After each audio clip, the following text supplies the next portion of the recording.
चलिए शुरू करते हैं। यहाँ पर पहला सवाल देखिएगा, एक कारखाने में 60% श्रमिक 30 वर्ष से अधिक आयु के हैं और उनमें 75% पुरुष हैं तथा शेष स्त्रियां हैं। यदि 30 वर्ष से अधिक आयु के पुरुष श्रमिकों की संख्या 1350 हो तो कारखाने के कुल श्रमिकों की संख्या कितनी होगी।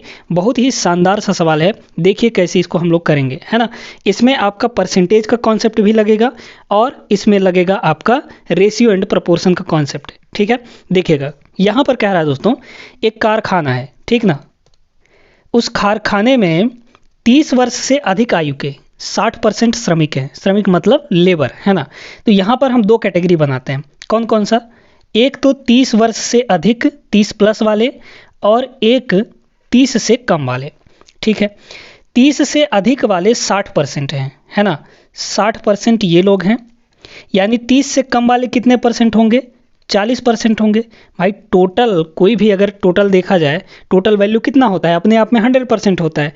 तो भाई 30 वर्ष से अधिक 60% हैं, तो 30 वर्ष से कितने होंगे, 40%, ठीक है। अच्छा, यहाँ पर अगर इन दोनों का हम अनुपात निकालें तो परसेंटेज से परसेंटेज कैंसिल हो जाएगा। तो परसेंटेज को हम आसानी से उड़ा सकते हैं यहाँ पर, तो परसेंटेज को आप लोग काट दीजिए, ठीक है, कोई दिक्कत नहीं है।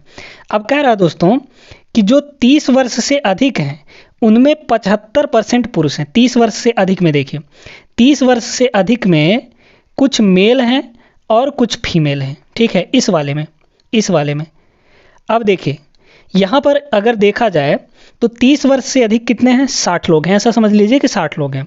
उन 60 लोगों में 75% पुरुष हैं, मेल, है ना। तो 60 का 75%, 60 का 75%, 75% का मतलब होता है फ्रैक्शन में बदलते हैं तो 3/4 आता है ना। भाई 75% को अगर हम लोग फ्रैक्शन में बदलें तो क्या होगा, 75 और परसेंटेज हटाएंगे तो बटे में 100 लग जाएगा। ये ऊपर से 25 3 75 और 25 चौके 100, यानी 75% को फ्रैक्शन में बदलने पर 3/4 आता है। तो 60 का 3/4 कितना हो जाएगा, 4 से ये 15 बार में कटेगा, 15 3 45। यानी यहाँ पर हम कह सकते हैं कि 60 लोगों में 45 लोग यानी 75% पुरुष हैं। तो 60 में 45 लोग पुरुष हैं और बचे कितने, तो यहाँ पर फीमेल कितनी हो जाएंगी भाई, 60 में 45 पुरुष तो 15 फीमेल हो जाएंगी, है ना। अब इन दोनों का रेशियो निकाल लीजिए, तो 15 से दोनों कैंसिल हो जाएगा कि नहीं। 15 से इसको काटेंगे तो 15 3 45, 15 से इसको काटेंगे तो 15 1 15, ठीक है। अच्छा, अब कह रहा है 30 वर्ष से अधिक आयु के पुरुष श्रमिकों की संख्या 1350 है। अब यहाँ पर पुरुष श्रमिक कौन है, पुरुष श्रमिक अनुपात में ये हैं। तो 3 अनुपात का मान, अनुपातिक 3 का मान कितना दे रखा है आपको, 1350 दे रखा है ना। अनुपातिक 3 का मान कितना दे रखा है दोस्तों, 1350 दे रखा है। यानी 1 का वैल्यू कितना होगा, 1 का वैल्यू 3 से काट दीजिए, है ना। 3 नीचे आ जाएगा, डिवाइड हो जाएगा। तो 3 चौक 12 बचा 1, 3 5 15 और 0, यानी 1 का वैल्यू 450। अब यहाँ पर कारखाने के कुल श्रमिकों की संख्या पूछा, यानी 100% कितने होंगे ये आपको पूछा है। तो देखिए दोस्तों, सबसे पहले तो हम यहाँ पर 30 वर्ष से अधिक लोगों का निकाल लेते हैं। तो देखिए मेल और फीमेल मिलाकर यहाँ पर कितने हो गए, 4 यूनिट हो गए। 1 यूनिट का वैल्यू यहाँ पर 450 है, तो 4 यूनिट का वैल्यू कितना हो जाएगा, 4 × 450, है ना। 4 × 450 यानी 45 दूना 90 दूना 180, यानी 1800 हो जाएगा, है ना। तो यहाँ पर देख लीजिए, यहाँ पर टोटल कितने हो गए, 1800 लोग हो गए। मतलब 30 वर्ष से अधिक अगर देखा जाए मेल और फीमेल मिलाकर 1800 हो गए, है ना। तो यहाँ पर देखिए कि आपको इस 60 का वैल्यू मतलब ये जो 60 है, इस 60% का वैल्यू कितना आया है आपके पास आया है यहाँ पर 1800, है ना। अब कह रहा है कारखाने के कुल श्रमिकों की संख्या, तो कुल श्रमिकों की संख्या यहाँ पर कितना माना गया है, 100%, है ना। तो 60% का वैल्यू 1800 है, तो 100% का वैल्यू कितना हो जाएगा, 100% का वैल्यू 1800 और ये 60 नीचे आ गया तो डिवाइड हो जाएगा, और ये 100 निकाल रहे हैं 100 का वैल्यू, तो 100 से मल्टीप्लाई हो जाएगा। काट दीजिए इसको, 0 से 0 कट गया, 6 से ये 3 बार में कट जाएगा, 6 3 18 और ये 0, है ना, 30 बार में। और फिर 30 का 10 से गुणा करेंगे तो ये आ जाएगा दोस्तों, अच्छा यहाँ पे 300 है ना, तो 300 का यहाँ पर कितना हो जाएगा, 300 × 10 यानी 3000। तो 100% का वैल्यू 3000 होगा, यानी कि उस कारखाने में कुल श्रमिकों की संख्या 3000 थी। ऑप्शन नंबर ए यहाँ पर इसका करेक्ट आंसर हो जाएगा। उम्मीद करते हैं कि आपको क्लियर हो गया होगा। बड़ी आसान तरीके से हमने आपको सारी चीज़ें समझाई। अगर आपका कॉन्सेप्ट क्लियर है परसेंटेज के ऊपर और रेशियो एंड प्रोपोर्शन के ऊपर, अनुपात समानुपात के ऊपर, तो आप इस सवाल को आसानी से बना सकते हैं। और अगर आप परसेंटेज प्लस आपका जो अनुपात और समानुपात है वो अच्छे से बेसिक से पढ़ना चाहते हैं तो लिंक हम आपको डिस्क्रिप्शन में दे देंगे प्लेलिस्ट का, वहाँ से जाके आप लोग परसेंटेज और अनुपात समानुपात अच्छे से पढ़ लेते हैं।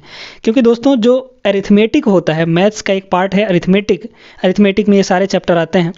तो अगर आपको अरिथमेटिक अच्छे से पढ़ना है तो आपका परसेंटेज, अनुपात और समानुपात और औसत, ये 3 टॉपिक आपको अच्छे से आने चाहिए। खासकर जो हमारे पहले 2 टॉपिक हैं, मतलब कि परसेंटेज यानी प्रतिशतता और अनुपात और समानुपात, ये दोनों टॉपिक आपको अच्छे से क्लियर होने चाहिए। तभी आप जितने अरिथमेटिक के और बाकी के चैप्टर हैं उनको आप आसानी से लगा पाएंगे, क्योंकि ये 2 बेसिक चैप्टर होते हैं। ठीक है ना, तो जाके ज़रूर पढ़ लीजिएगा। चलिए आगे बढ़ते हैं। अगला सवाल हम लोग यहाँ पर देखते हैं। अगला सवाल यहाँ पर देखिए दोस्तों, क्या दिया है? हर्ष की आयु 40 वर्ष है और रिथ की आयु 60 वर्ष है। कितने वर्ष पहले उनकी आयु का अनुपात 3:5 था। सारे जो यहाँ पर सवाल हम करवा रहे हैं वो आपके प्रीवियस ईयर में पूछे गए सवाल हैं। ठीक ना, तो ध्यान से इनका कॉन्सेप्ट समझिएगा। आपके आने वाले एग्जाम्स में ये इसी तरीके के प्रश्न पूछे जा सकते हैं। ठीक है दोस्तों, चलिए यहाँ पर हर्ष की आयु 40 वर्ष और रिथ की आयु 60 वर्ष है। यहाँ पर 3 चीज़ों पर बात होती है दोस्तों। देखिए, एक तो वर्तमान आयु, प्रेजेंट एज, ठीक है। दूसरा पिछला आयु, यानी जैसे बोल दिया आपको 5 वर्ष पहले की, और एक होता है आगे की आयु, यानी जैसे आपको बोल दिया कि 7 वर्ष बाद की आयु, है ना। तो 3 तरह की आयु यहाँ पर निकालने के लिए देता है और 3 तरह की आयु का अनुपात भी आपको यहाँ पर निकालना होता है। उसी के हिसाब से हम आयु निकाल सकते हैं। ठीक है दोस्तों, चलिए समझते हैं कैसे करेंगे सवाल को। यहाँ पर आपसे बोला है हर्ष की आयु 40 वर्ष और रिथ की आयु 60 वर्ष है। सिंपल कह दिया है कि इतनी इतनी आयु है। ये होता है दोस्तों, अगर आपको कुछ नहीं बोला है ना तो उसका मतलब होता है कि वर्तमान की आयु दे रखी है। ये बात समझनी जरूरी होती है। अगर आपको सीधे सीधे दे दिया कि इसकी आयु इतनी है, इसकी आयु इतनी है, मतलब वो प्रेजेंट का एज बता रहा है ना। चलिए यहाँ पर प्रेजेंट का एज देखिएगा, प्रेजेंट है ना, प्रेजेंट PRE लिख रहे हैं, प्रेजेंट आप लोग समझ लीजिएगा। हर्ष है, हर्ष H लिख देते हैं और रिथ यानी R लिख देते हैं यहाँ पर। तो प्रेजेंट में दोस्तों, प्रेजेंट में हर्ष की आयु कितनी है? हर्ष की आयु है 40 वर्ष और रिथ की आयु है 60 वर्ष। ठीक है, कितने वर्ष पहले उनकी आयु का अनुपात 3:5 था।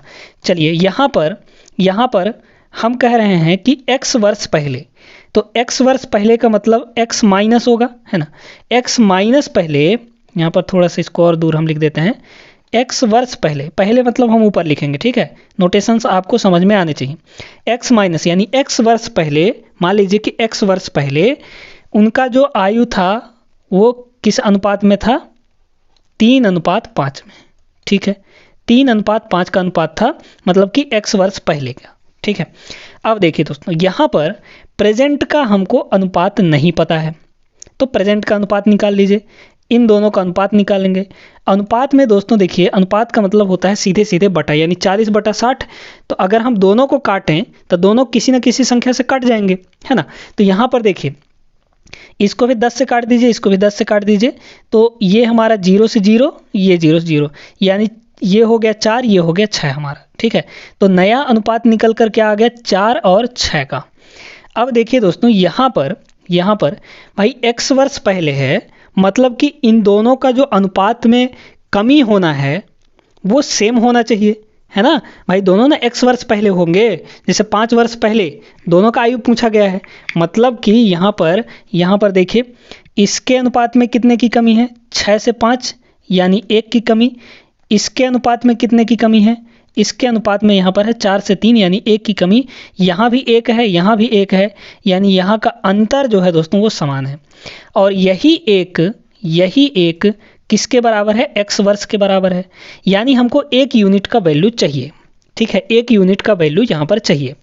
अब 1 यूनिट का वैल्यू कैसे निकालेंगे हम? देखिए दोस्तों, यहाँ पर 4 यूनिट का वैल्यू 40 था ना, तो 4 का वैल्यू अगर 40 है तो 1 यूनिट का वैल्यू कितना हो जाएगा, 1 यूनिट का वैल्यू हो जाएगा 10 यानी 40/4।